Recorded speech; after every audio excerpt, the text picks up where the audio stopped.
engineer, deep learning and AI from Mathworks, and he'll be talking about building AI systems. I was introduced to Mathworks through the Autonomy Community of Practice. We had some deep learning series with MATLAB, and so this should be an awesome session. So take it away, Abhijit. Thank you. Can you hear me? Yep. All right. Thank you, guys. So welcome for this short session about building AI systems. So my name is Abhijit, as mentioned before, and I've been at Mathworks for about 9 years now. I focus on deep learning and AI for at least the past 6 years. So I'm really happy to be here today to give you a brief intro to building AI systems. And the concepts you learn here today will be targeted more towards those who have a little bit of an aerospace background, but the concepts are also generalizable in such a way where I think you'll be able to take away a lot for whatever AI systems you might be building in your context. So the agenda for today is as follows.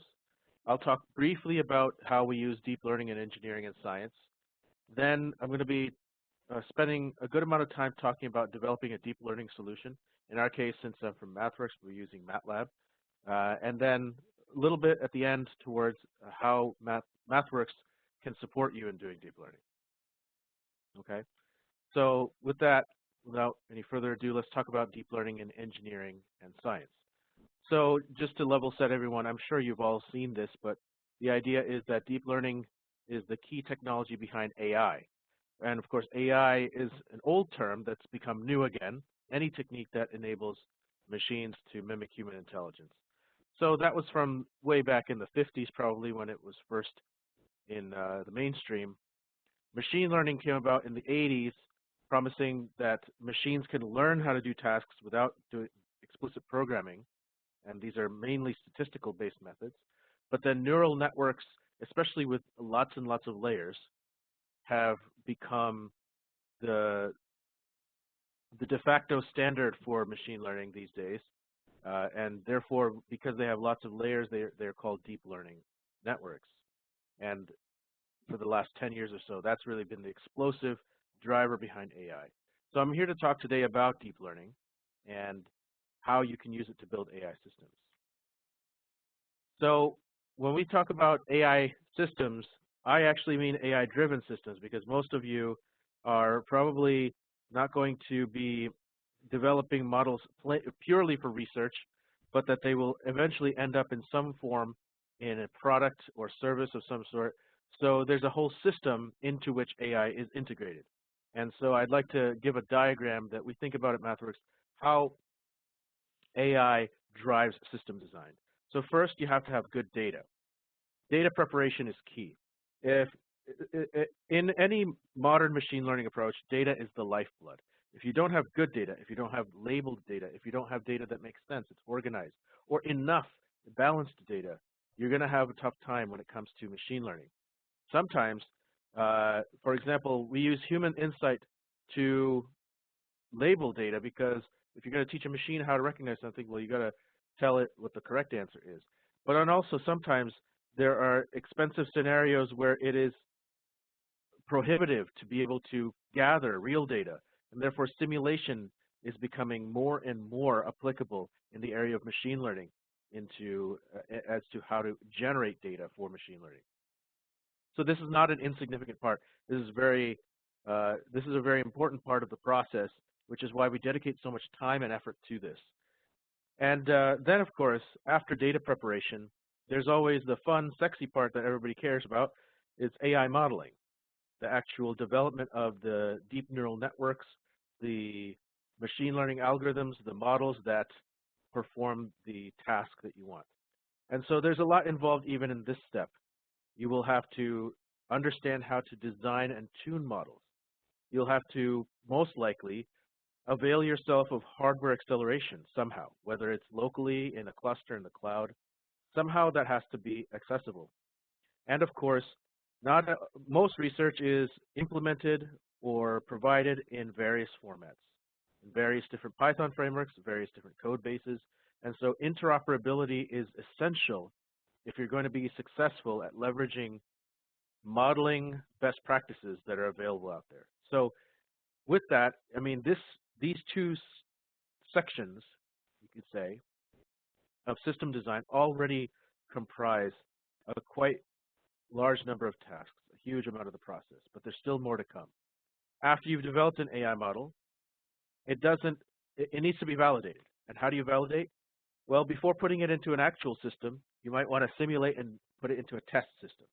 And so AI should be tested in conjunction with and integrated with a complex system. So we know that that's the case for any other subcomponent of any system. Of course, it applies to AI as well. So system simulation is important, as well as verification and validation, which are both strong points for the MATLAB set of tools. We've been doing this for decades. So it's something that we understand well and understand and appreciate. And of course, lastly, the AI models for most of you are not going to end up in a research paper, but rather in some sort of end product. And so we have to consider what deployment looks like for our models. So generally, AI models, deep learning models, machine learning models are implemented in a very high-level language, such as Python or MATLAB. And of course, that means that usually the end device is not running that type of high-level language. Sometimes it is, but most of the time it's not. And so the translation between the high-level language and then the low-level end environment is very important. So we have a lot of focus at Mathworks about how to do code generation to generate low-level embedded device code from high-level language, such as MATLAB. And of course, deploying to enterprise systems and cloud systems is similarly a translation effort that it's nice to have tools to make this all easier.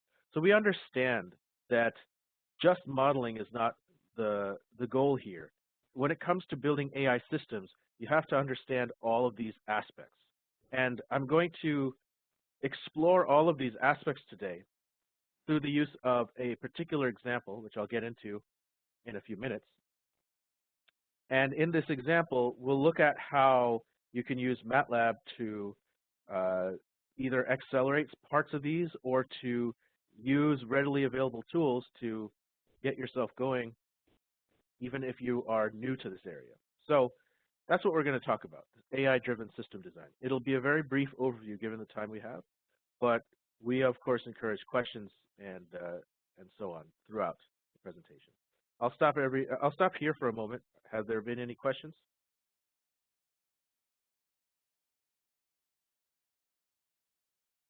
I'll assume that's a no. Okay. So with that, let's go to the next section where we're going to develop a deep learning solution in MATLAB. Now, when we were developing this talk, there was definitely a preference towards leaning towards more technical discussion rather than high-level overview. So I'm going to be sharing actual MATLAB code with you here. But if you're not familiar with the MATLAB language, the code that I will talk about is readable enough, understandable enough that you'll be able to understand it if you have any programming background at all. So we're going to, don't worry about getting lost in code snippets or whatnot. I'm just going to keep things light, but I did want to introduce some technical aspects as well, so we'll do that. So for this example, I thought I could illustrate how to build an AI system with an example of a radar system. And again, you may not be working in radar, but that's okay. The concepts here will apply regardless of the machine learning or deep learning task you might be trying to do. Here, we're going to imagine a system that can classify different types of radar waveforms. Who might this be useful for? Maybe if you work in EW, electronic warfare, or radar and comms in general. This is a useful thing to be able to do. Have a system that can recognize the radar environment. And the way we're going to do that is we're going to create synthetic radar waveforms. And that's because, in my case, I don't have an actual radar dish to generate radar signals with. So I'm going to do that through synthesis. I'm going to then convert these waveforms into an image and use a deep convolutional neural network, or CNN, to recognize different types of modulations for cognitive radar and software-defined radio. So you'll see as we go along more of the problem statement, but the idea is to be able to recognize what's in the radar environment, at least to classify it according to a few different classes.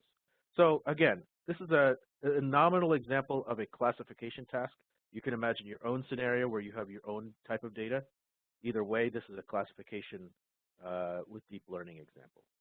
So with that, let's go into it. First, let's talk a little bit about data preparation. Data preparation really does represent most of your effort in AI. Here I'm going to share a chart with you. This is a chart presented by Andrej Karpathy. You may recognize his name as one of the leading researchers in AI. I believe now that he is the director of AI at Tesla, I believe. So, you know, back when he was in academia, he remembers how when you're studying for your academic degree, let's say you're doing a PhD, you're probably not spending too much time worrying about where the data is coming from, what it looks like, because there's a lot of publicly available data available for academic research. You're probably spending most of your time concerned about the models and algorithms and pushing the envelope there. But in industry, which most of us are going to be in, almost the opposite is true. So let's say you're at a corporate facility like Tesla, you'll be worrying much more so about data sets as opposed to the algorithms and models that learn from those data sets. Because in your case, no longer is the data publicly available. It's proprietary, and none of your competitors are sharing their data with you either. So a lot of this has to be done in-house, and the data is important. So we see that the representation of data preparation is skewed that way. And that's what we've oriented our tools towards. Because what we've done at Mathworks and in MATLAB is we've tried to figure out how you can spend less time pre-processing and labeling data. So today we're going to be working with signal data as an example. So I'm showing you a signal labeling tool. It's called the Signal Labeler app in MATLAB. Actually, this is the audio labeler, which is another type of signal. And so the idea is, imagine you have a huge set of data to learn from. Suppose you want to teach a machine what a cat sounds like versus what a dog sounds like. If you have tens of thousands of samples of each, somebody has to label them, right? And so doing that by hand can be very tedious. Therefore, we've developed tools that can help you automate the process and make it really organized. So these are some of the examples of apps we have for both signals, automotive, and images and video as well. So depending on the type of media you're learning from, there are tools available to help you spend less time. So with that, I'm going to talk a little bit about data preparation in a different context, which is our context, the radar waveform classification example. Now, just to be clear about what we're driving towards, I'm going to introduce some terminology here. The CNN, if you're not familiar, is a convolutional neural network. Now, neural networks are basically these mathematical graph structures that consist of layers, and each layer performs a mathematical operation. And so usually the way they operate is some input data, such as a signal, goes in, signal, image, text, whatever, and it's processed by one layer after another, and then the output comes through at the end. The learning process, when the model learns how to, let's say, classify an object, the process is run in reverse. So that's called backpropagation. That's something we'll get to a little bit later. But CNNs are typically known for being good at image recognition types of problems. But here we have the challenge of trying to recognize signals or one-dimensional data. So why are we using a CNN? Well, it turns out that in a lot of AI for signal applications, the idea of converting one-dimensional signals to two-dimensional images is quite prevalent in the research. So here's an example where we're going to take our one-dimensional signal waveform, convert it to an image through some sort of transformation, let's say a time-frequency transformation of some sort. And that will carry over meaningful information into the 2D domain, which then allows us to use the goodness of convolutional neural networks. That's not to say that this is the only method, but this is quite a prevalent method. You can also do and apply neural networks directly to signals, but we've found that for many certain types of signals, this is very useful. So we're doing that here. And so I'm going to actually jump out of the PowerPoint for a moment to show MATLAB. and I'll do that now. Okay, so here is the MATLAB environment, and I've opened up what's called a live script, which is a notebook-style format for writing both text and code. You can create a whole document this way that's executable. And I've already executed the code here, so we're not going to actually run the code, but I'll point out a few highlights. So the idea of this example is we're going to try and recognize 3 different types of radar waveforms. So we have here the rectangular type, the LFM or linear frequency modulation, and the Barker code. Now, as I said before, I don't actually have a radar dish, and I don't have a signal generator here. So instead, what I'm going to do is use one of MATLAB's toolboxes, which can generate a realistic synthesized waveform of a radar signal.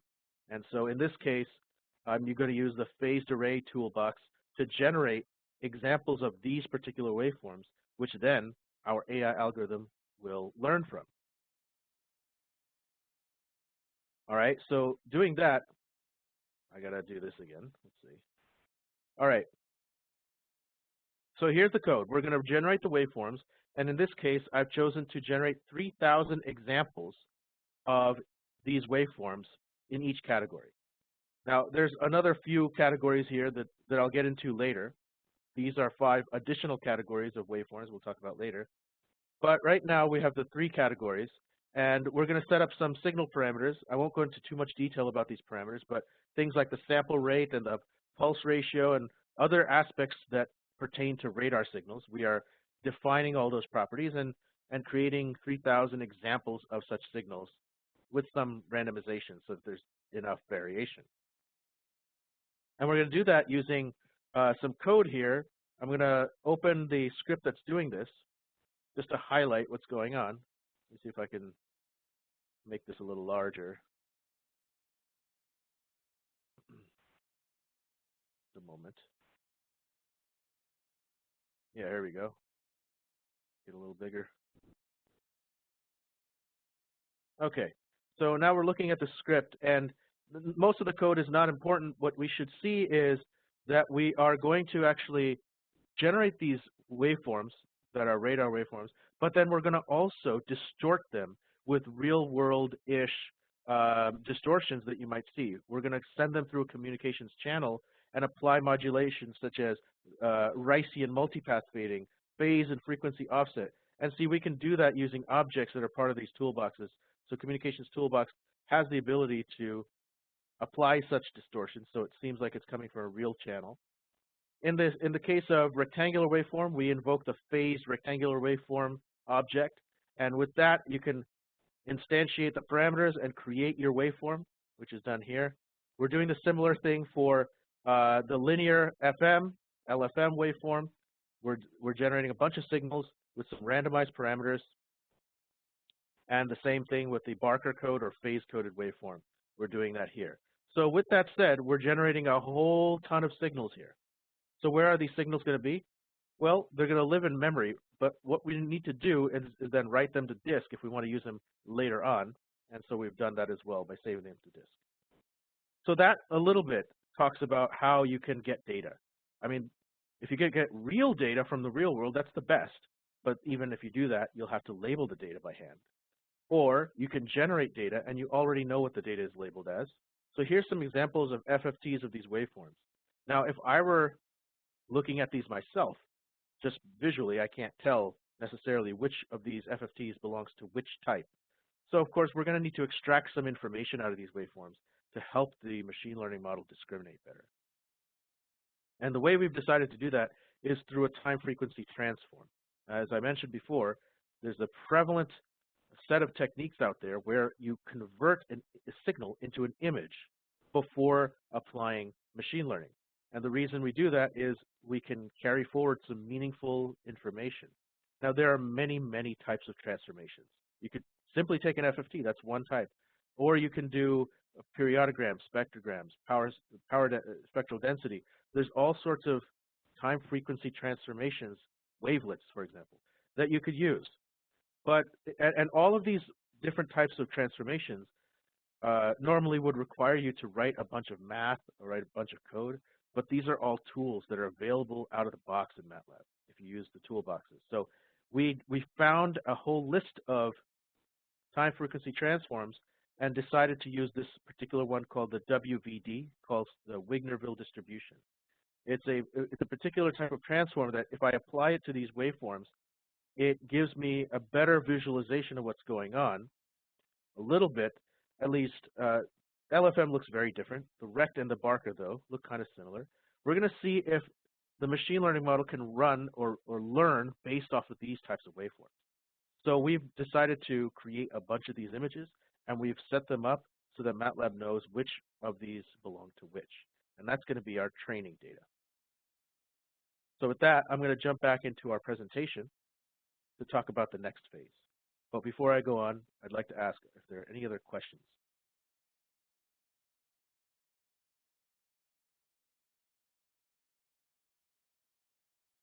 Okay, seems like there's no questions at the moment. So what else can you do? Now that you've prepared your data, all right, whether it's through simulation or through gathering some real data from the environment and labeling it, what do you do next? Well, you're going to create the machine learning model. Now, where do you start if you're new to this area? There's a complete set of algorithms and pre-built models. I'll just show you a number of resources you have here. The algorithms here in the center box, I mean, you could go beyond machine learning and deep learning. There's so many statistical types of algorithms that are available in MATLAB that you don't have to write yourself. It's a fully functional library. But then let's say you're exploring deep learning. You have the access to pre-built models. Many of you are probably familiar with the image classification models listed here, like AlexNet and GoogleNet. These are all available right within MATLAB. The big ones, the known ones, have been already implemented in MATLAB format. If there are models out there that are not in MATLAB format, we'll talk about that in a few minutes here, about how you can use those types of models. But we have a huge library that's built right in. And I think our biggest strength at Mathworks is that we have over 200 reference examples. And that means that if you're exploring deep learning for the first time and you're trying to use it for a particular task, chances are we have an application somewhere within this documentation that will apply to what you want to do. So best thing to do when you're new is start by looking at the most representative example you can and then tweaking it for your own work. And that's usually what I tell my customers to do. And that's what I do myself when I have a new problem. It's really, really fantastic to have such a great library. Beyond the library, we also have apps for modeling. I talked earlier about how we have apps that speed up labeling. We also have apps that speed up modeling. One of these is called a Deep Network Designer. And I'm going to play a short video to illustrate what this is about. So the Deep Network Designer is an app that lets you pick from a library of models, if you like, or build your own model. And it's all graphical without having to write any code. So let's say open up the SqueezeNet model, for example. You can understand the layer architecture of how it works. Each layer is an editable set of parameters. Or you can build it yourself by dragging and dropping a bunch of layers in if you know what kind of neural network you want to build. And analyze the neural network to make sure it actually is dimensionally correct and should work. So then you can actually import your data into this app and select your data, import it in, and we have a classification problem here. We're going to train it right here in the app, choosing the different solvers and other parameters within the deep network parameters, hyperparameters that are there. You can actually train the network, and here we are actually training it using a GPU. And now it's, when you're done, you can export the network or generate out MATLAB code, which recreates the steps you took. So notice we try to make things easier, at least for newer users and even power users, by getting you started without having to write any code at all. But then when you're ready to start working with the code, you can actually generate code for what you just did. And then the second thing that I want to highlight here is the Experiment Manager, which is an app that lets you play around with different trials of deep learning. Deep learning is a trial and error process. You're going to have to do it many times, and you have to tweak certain things as you go. And so how do you know what parameters are best? Well, you train it multiple times, but here in this app, you can track what's going on and monitor your progress. So this is extremely important for any realistic type of work. You set up an experiment, and you tell MATLAB which of the parameters that you want to vary and how you want to vary them. And then we will automatically keep track for you as we train the models of how long they took to train, what performance they had, and everything. And then you can finally export the best out of all your training runs to use in your further work. So that's really important. We've had a lot of requests for that by users. So this is something we're proud to share with you now, and it makes modeling much easier.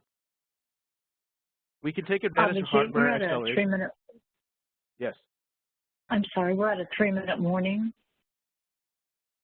3 minutes? Okay. So yeah, we have, it was my understanding we had until 3:30. Is that not the case? Oh, we were going to 3:25. Okay. And then we have a 5-minute closeout. Okay. All right. So I'll just close then with a few more ideas here. The AI modeling in MATLAB can take advantage of hardware acceleration as well as any of these cloud platforms. So if you have local hardware like an NVIDIA GPU, you can use that. If you have access to cloud or cluster environment, such as the ones listed here, and even more, you can train on these cloud platforms. And so we try to enable you to use anything that you have. And then finally, about modeling, MATLAB does interoperate with other frameworks. So if you have code in TensorFlow or PyTorch, let's say, and you want to use that in MATLAB, you can through conversion. And you can also convert MATLAB models out to those other platforms as well. So you can make use of anything that's out there. I won't open the rest of the script now to show the modeling because of the time constraint, but I will provide the code, and it can be distributed later, and you can see how it's done. Basically, we are going through this process to develop a neural network that can classify 3 or 8 different types of waveforms into their particular classes. So with that, I'm going to say after you've done modeling, you have to concern yourself with how you're going to test. So for example, in the automated driving industry, you don't go ahead and put your first model right onto a car. That will be a guaranteed recipe for disaster. But instead, you have to have a simulation platform and test it with everything. So we do that. And then finally, deployment. I think you should be aware that MATLAB allows you to take code and convert it to C for CPU, convert it to C++, or CUDA code for GPUs. And we also now have a new path to develop deep learning models for FPGAs and ASICs using HDL code generation. So this is something that's really useful. I think a lot of people here would want to know more about that. Decided to share that. So that really is it. Wanted to share with you about AI-driven system design, how there are many different components to this, and how MATLAB can help you with each of these aspects. If you are interested in more, I'll be happy to work with you and give you more details on any of these aspects. So I guess I'll wrap it up there. That's awesome. All right, perfect. I know that was a lot of information in a short amount of time. You did a great job. I really appreciate it. So just with the last few minutes here, as we close out GPDIS 2020, I just want to turn it over to Kenny Swope, Chairman of GPDIS, for some closing thoughts. All right, David, thank you so much, and Robert for a great session, and thank you to all of the panelists and the guest speakers today. I'm Kenny Swope, and Chairman of GPDIS 2020. I want to extend my thanks also to all of our session speakers. We had 8 great sessions over the course of the past 2 months, and 3 vendor sessions where I hope you got to learn, as I did here with the MATLAB session, all of the great capabilities that our sponsors bring to the table every day to support and solve your business problems for you. Of course, this couldn't have been made possible without the great support of our track speakers, our track panelists, and our track leaders, and Lily, and Jennifer, and all of the support group for GPDIS. To say that this was a normal year would be just absolutely crazy, so I won't. I do want to say thank you to everyone for the webinars. We pulled the webinar format together in record time, and last count we got several hundred participants for an event that, quite frankly, we thought we were going to have to cancel. For all of those who participated and attended, I hope you got something good out of the events. I know I did. Looking to the future, we are planning for our GPDIS 2021. It is the 13th through the 17th of September, and we are planning on having it in person in Phoenix. And so I look forward to seeing you there in person, where we can meet again and talk about our interoperability subjects. As you know, we have a theme for each summit. This one was the great race of data interoperability, and I saw some really great ideas about how a great race concept can enable us to move forward with speed in digital transformation. I'm looking for themes for 2021, and if you have a thought about what we should focus on for our event in Phoenix in September, please drop me a line or let one of the planning team members know your thoughts. And with that, I want to wish you all a safe day, and I'll turn it now back over to Lily. Thank you, Kenny. Thank you, everyone, for attending, and this concludes our session. Have a great holiday. Thanks, Lily. Bye. Bye. Bye-bye, everyone. Have a great day.